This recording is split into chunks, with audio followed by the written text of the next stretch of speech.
తప్పకుండా ఒక స్ట్రెన్యూస్ జాబ్కి వెళ్తున్నప్పుడు కండిషన్ చేసుకోవాలా, ఫ్రీక్వెంట్ బ్రేక్స్ కూడా తీసుకోవాలి. బ్రేక్ అంటే బ్రేక్ తీసుకొని వేరే పని చేయడం కాదు, రిలాక్స్, అంటే ఫుల్ బ్యాక్ రిలాక్స్గా ఉండడం.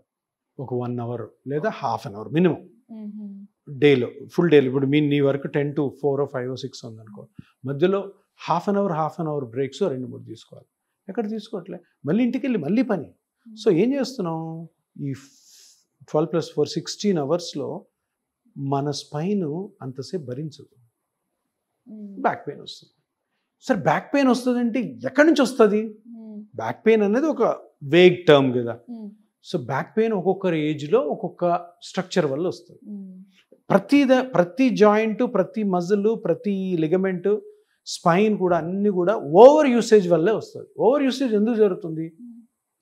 మీరు మీ పనిలో మీరు 10కి వర్క్కి వెళ్ళాలి అనుకున్నప్పుడు 6కి మీరు వాకింగ్ చేశారు, అది బాగుంది. కానీ దాని తర్వాత పనిని చూడు, అది చేయకూడదు. ఏది? పిల్లలకి బ్రేక్ఫాస్ట్లు చేయడం అని ఆల్టర్నేటివ్ చూసుకోవాలి. ఎంత మీ 16 hours మీ స్పైన్ పనిచేయదు. సో ఇదే తప్పు జరుగుతుంది.